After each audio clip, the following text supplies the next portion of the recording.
Yeah, the well-being and welfare of people is my thing. That's what I'm passionate about. Yeah. And I don't like seeing miserable people. And I think a lot of it is to do with like the societal and cultural norms that have been accepted and pushed upon us. Yeah, and like I've seen this lonely old man before, and I thought it was kind of sad.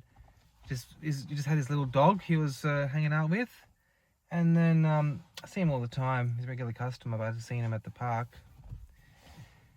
And I bet you he's got a kid somewhere. But I bet you they're like hanging out with their friends, probably drinking, probably talking about partying or boys or some low vibe shit. But I was reading the stats about friendship and how little friendship used to mean to people in the past century, and then all of a sudden it became everything. And look, I get it, friends are okay, but they're not the be-all end-all, because most of the time they just want what's good for them, and even subconsciously they may not realize that.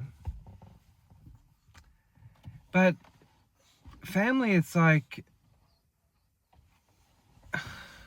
it's more important to hang out with them, also because like just for diversity as well, because if everyone's just hanging out with friends, the whole world just kind of becomes bland, because everyone has the same personality. I was just watching this YouTube video. It was like of this cathedral outside in Germany, and it just really bothered me because it seemed like everyone just had the same kind of posture and clothes and energy about them, and I found it frustrating to me. Just the universality, like just the lack of personality.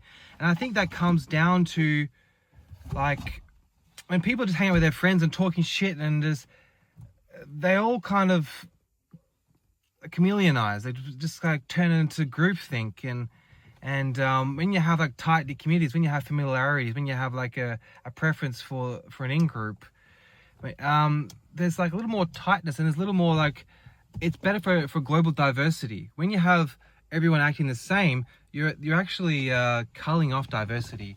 So when you keep people separate, when you keep like families tight, you're encouraging diversity. When you encourage societal friendship as a priority, you're discouraging diversity.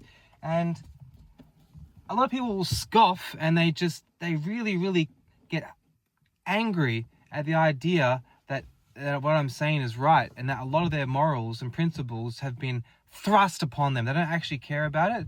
Their heart doesn't really care for it, but they've been told that screw family, get drunk with your friends, talk shit, chase money, chase bitches. That's what life's all about. Materialism, just hedonism, that's what life's about.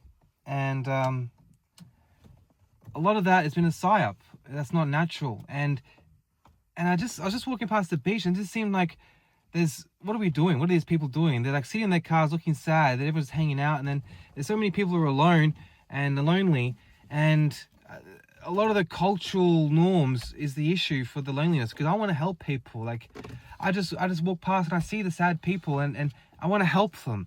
And I feel like talking about these structural issues, societal issues, that's how you can help them.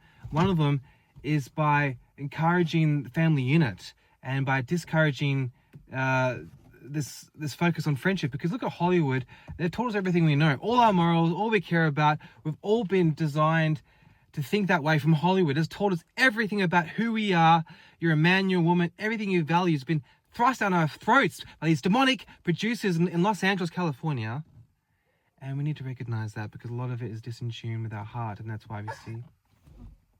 Okay, baby, I don't need the paper.